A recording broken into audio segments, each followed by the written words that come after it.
नमस्कार, good morning, Radhe Radhe, जय श्री कृष्णा। स्वागत। RAS 2024 जीके जीएस की कंप्लीट तैयारी, उसी का रिवीजन पैटर्न, या यूं कहें कि 2020 अंदाज में राजस्थान जीके, जिसको अपन को फिंगर टिप्स करना है। केवल एग्जाम से रिलेवेंट कंटेंट, एग्जाम से जुड़ी हुई बातें, प्रतियोगी परीक्षाओं के प्रीवियस ईयर क्वेश्चन और आने वाले क्वेश्चंस, उसको लेकर के ये क्लासेस। मैं रोशन धाकड़ आप सभी का एक बार फिर से स्वागत करता हूं। आज अपन डिस्कस करेंगे tribals movement in Rajasthan. Rajasthan के जनजातीय आंदोलन के बारे में अपन पढ़ेंगे। एक बार मुझे क्लियर कर दो कि सर आवाज आ रही है और मैं दिखाई दे रहा हूं, जल्दी से क्लियर कर दो एक बार। वेरी नाइस, चलो भाई, बहुत बढ़िया। सभी को good morning, welcome. Tribals movement के बारे में आज अपन बात करेंगे। जनजातीय आंदोलन, चलो भाई,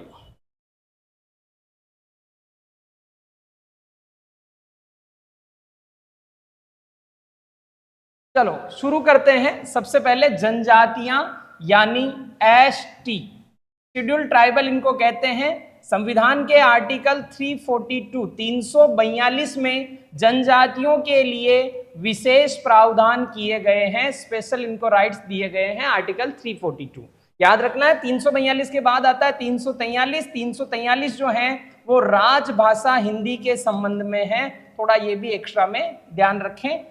चलो, जनजातियां राजस्थान में निवास करने वाली मुख्यतः कितनी जनजातियां हैं? 8 जनजातियां हैं। उनका क्रम याद रखना है आपको। मीणा, भील, घरासिया, शहरिया, डामोर, कंजर, सांसी, कथोड़ी।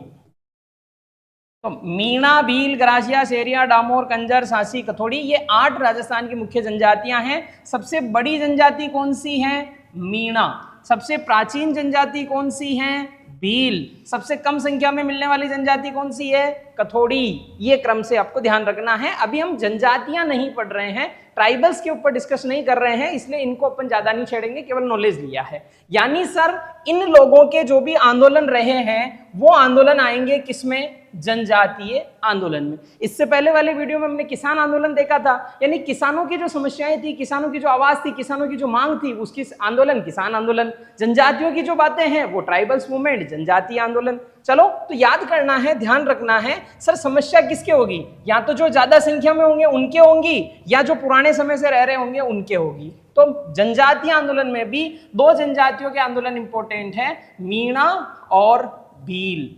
ये याद आपको रखना है। चलो सर, वेरी गुड।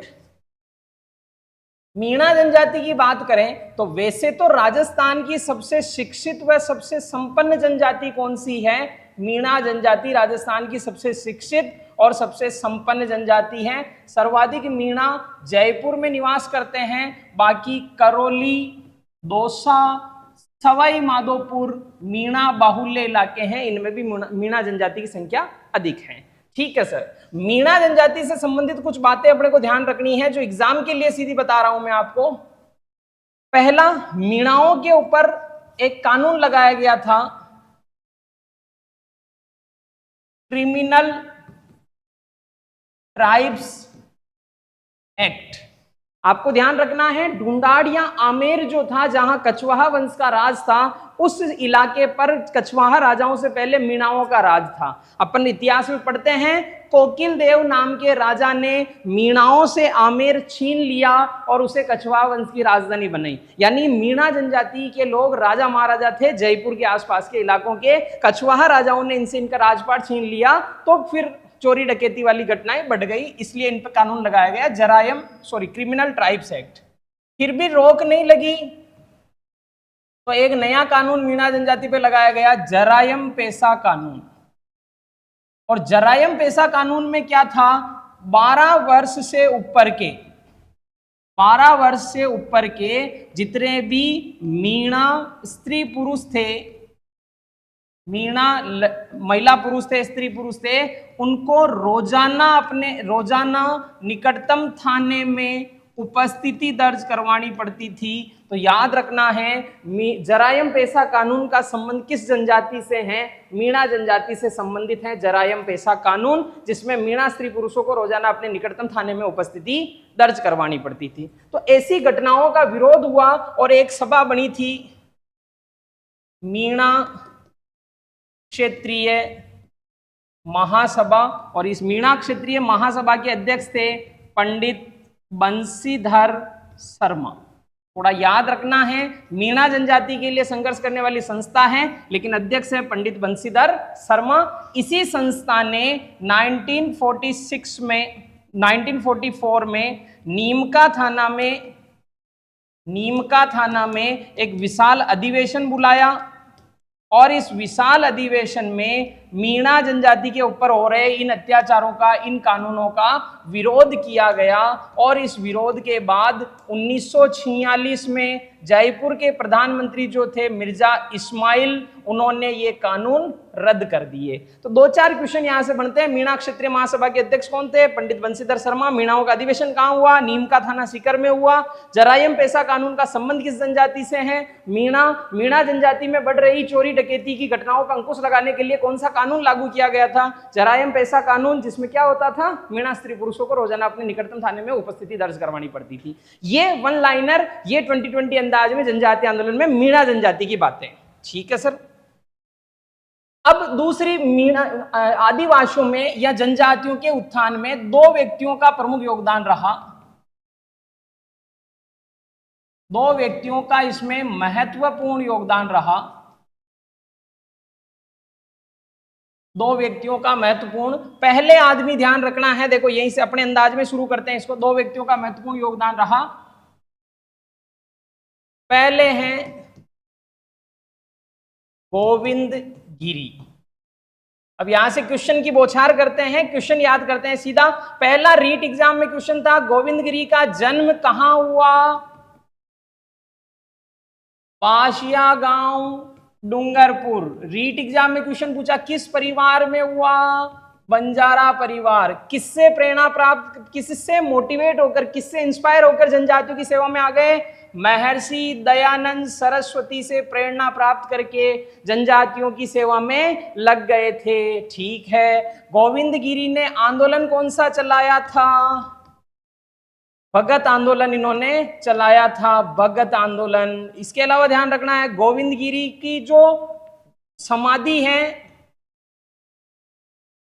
गोविंद गिरी की धूनी बेड़सा डूंगरपुर में इनकी धूनी है, यानी इनका मुख्यालय मान सकते हो। इसके अलावा ध्यान रखना है, गोविंद गिरी ने 1883 में संप सभा की स्थापना की। Very very important question. Sump सभा का मुख्यालय कहाँ था? सिरोही में। स्थापना कब हुई? 1883। किसने की? गोविंद गिरी। संप सभा में 10 नियम थे, इसीलिए इसको 10 नामी संप्रदाय भी कहते हैं।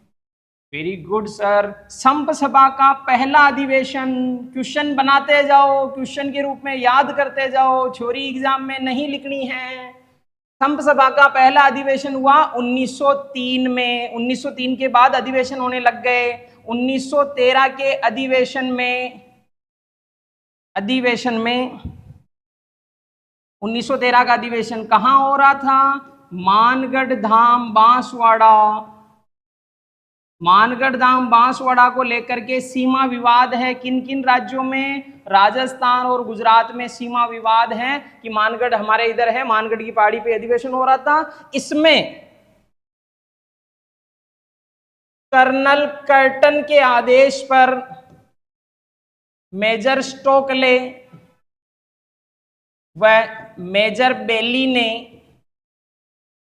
गोलियां चला दी, जिसमें सैकड़ों आदिवासी लोग मारे गए थे। मानगढ़ धाम 1913 की ये घटना है, याद रखना है। पहला अधिवेशन 1903, ये सारी चीजें। गोविंद गिरी का प्रिय शिष्य जो था वो पुंजा धीर जी थे। पुंजा धीर जी गोविंद गिरी का क्या था? प्रिय शिष्य था। गोविंद गिरी की जो समाधि बनी हुई है गोविंद गिरी की समाधि बनी हुई है आपके, देखो पुंजा धीर जी इनके क्या थे, प्रिय शिष्य थे, किसके, गोविंद गिरी के। और गोविंद गिरी की समाधि कंबोई गुजरात में बनी हुई है। गोविंद गिरी की समाधि कंबोई गुजरात। इस यहां मानगढ़ धाम की याद में आज भी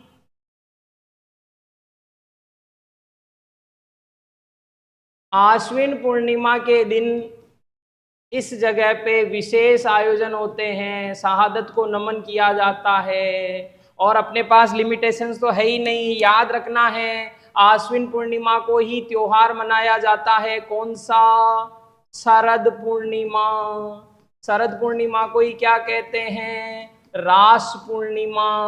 सर इस दिन क्या होता है, चंद्रमा अपनी 16 कलाओं से परिपूर्ण होता है और अमृत वर्षा करता है। मध्य रात्रि में भगवान के खीर के इनके भोग लगते हैं। क्या बात है सर, सारी चीजें क्लियर। क्वेश्चन याद करो सीधा। गोविंद गिरी का जन्म बासिया गांव डूंगरपुर बंजारा परिवार। गोविंद गिरी किससे प्रेरणा प्राप्त करके आए थे, महर्षि दयानंद सरस्वती। आंदोलन चलाया था भगत आंदोलन। इन्होंने अपना दूनी हेडक्वार्टर बनाया था बेड़सा डूंगरपुर। 1883 में संघ सभा की स्थापना की, मुख्यालय था सिरोही में। संघ सभा का 10 नियम थे, इसलिए 10 नामी संप्रदाय भी कहते हैं। गोविंद गिरी द्वारा स्थापित संघ सभा का पहला अधिवेशन 1903 में हुआ। इसके बाद प्रत्येक साल अधिवेशन होने लग गए। 1913 की अधिवेशन जो मानगढ़ धाम बांसवाड़ा में हो रहा था, उस पर कर्नल कर्टन के आदेश पर मेजर स्टोकले व मेजर बेली ने गोलियां चला दी, जिसमें सैकड़ों आदिवासी लोग मारे गए। ये मानगढ़ धाम जो है, ये 2 राज्यों के बीच सीमा विवाद है। राजस्थान और गुजरात दोनों इस पर अपना दावा करते हैं कि ये हमारे हैं, बाकी अपने बांसवाड़ा में हैं। और गोविंद गिरी के प्रिय शिष्य पुंजा धीर जी थे। गोविंद गिरी जी की समाधि कंबोई गुजरात में है, क्योंकि यहाँ मानगढ़ धाम की इस घटना के बाद उनको गिरफ्तार करके गुजरात ले जाया गया था, वहां उनकी समाधि बनी हुई है। मानगढ़ धाम की घटना के याद में आज भी आश्विन पूर्णिमा के दिन विशेष आयोजन होते हैं। आश्विन पूर्णिमा को मनाते हैं शरद या रास पूर्णिमा। इस दिन चंद्रमा अपनी 16 ही कलाओं से परिपूर्ण होकर अमृत वर्षा करता है। ये थे आपके गोविंद गिरी। वाह सर, एकदम क्लियर। आई होप कि इसमें मुझे नहीं लगता है कि कोई क्वेश्चन बचा है। क्वेश्चन वाली लाइन है, बाकी पढ़ने में तो खूब पढ़ो, बातें करो, फिर तो कोई दिक्कत नहीं है। 2020 अंदाज। दूसरे महान व्यक्ति जिनका योगदान था जनजातियों के उत्थान में, वो थे मोतीलाल तेजावत। मोतीलाल तेजावत के बारे में भी क्वेश्चन वर्षा कर देते हैं अपन। देखो, मोतीलाल तेजावत का जन्म हुआ था कोलियारी, उदयपुर, ओसवाल जैन परिवार में इन्होंने जन्म लिया था, मोतीलाल तेजावत। इसके अलावा इनके उपनाम पूछे जाते हैं, याद रखना है मोतीलाल जी को आदिवासियों का मसीहा व बाऊजी नाम से जाना जाता है। आदिवासियों का मसीहा व बाऊजी नाम से जानते हैं मोतीलाल जी तेजावत को। मोतीलाल जी तेजावत ने 1921 में मातृकुंडिया चित्तौड़गढ़ से एकी या भोमट आंदोलन चलाया। एकी या भोमट आंदोलन चलाया था, और यह चला था बैसाख पूर्णिमा के दिन। फिर वही बात आ गई सर, बैसाख पूर्णिमा को और भी कुछ मनाते हैं क्या? बैसाख पूर्णिमा को मनाते हैं बुद्ध पूर्णिमा। भगवान महात्मा गौतम बुद्ध का जन्म, मरण, ज्ञान की प्राप्ति तीनों किस दिन हुई थी? बैसाख पूर्णिमा को, इसलिए बैसाख पूर्णिमा को बुद्ध पूर्णिमा। मातृकुंडिया चित्तौड़गढ़ जो है, इसे हम कहते हैं राजस्थान का हरिद्वार। मातृकुंडिया चित्तौड़गढ़ को कहते हैं राजस्थान का हरिद्वार। 1921 में मातृकुंडिया चित्तौड़गढ़ से इन्होंने एकी या भोमट आंदोलन चलाया था बैसाख पूर्णिमा के दिन। मोतीलाल तेजावत ने जनता की मांग को ध्यान में रखते हुए मेवाड़ महाराणा को इनकी मांग से अवगत करवाया था, तो इन्होंने 2 पत्र लिखे थे। जनता की मांग क्या है? तो 21 सूत्री मांग पत्र व मेवाड़ पुकार का संबंध किससे है? मोतीलाल तेजावत से है। 21 सूत्री मांग पत्र व मेवाड़ पुकार का संबंध मोतीलाल तेजावत से इनका संबंध है। 21 सूत्री मांग पत्र और मेवाड़ पुकार। इसके अलावा ध्यान रखना है आपको,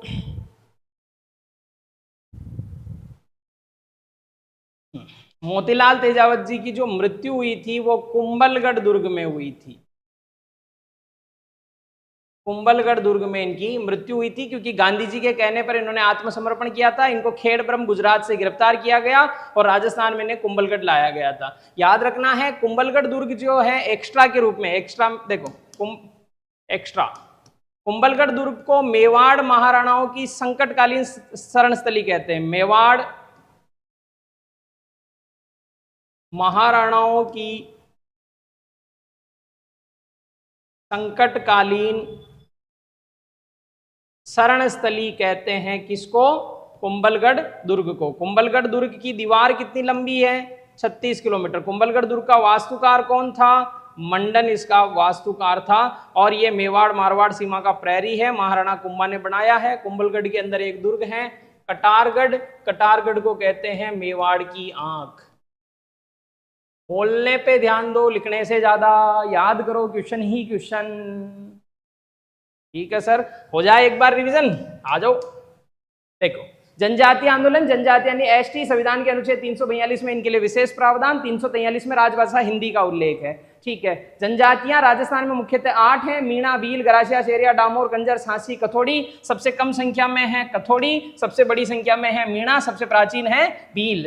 प्रॉब्लम हुई मीणा सबसे बड़ी के सबसे पुरानी के, तो मीणा और भील से संबंधित आंदोलन यहाँ पे विशेष पूछे जाते हैं। सबसे पहले आया इसमें मीणा जनजाति, मुख्यतः जयपुर में रहती है। करौली, दौसा, सवाई माधोपुर भी मीणा बाहुल्य इलाके हैं। सबसे शिक्षित व संपन्न जनजाति है। मीणाओं पर चोरी और डकैती की घटनाओं पर अंकुश लगाने के लिए क्रिमिनल ट्राइब्स एक्ट लागू किया गया, फिर भी नहीं रुक रहे थे। जरायम पेशा कानून लागू हुआ, जिसमें रोज थाने में उपस्थिति दर्ज करानी पड़ती थी। और इन कानूनों का विरोध करने के लिए मीणा क्षेत्रीय महासभा बनी पंडित बंशीधर शर्मा की अध्यक्षता में, और यहाँ पे इन कानूनों का विरोध करने के लिए नीमका थाना में सम्मेलन बुलाया, जिसमें इन घटनाओं का विरोध किया। और 1946 में जयपुर के प्रधानमंत्री मिर्जा इस्माइल जो हैं, उन्होंने ये कानून रद्द कर दिए थे।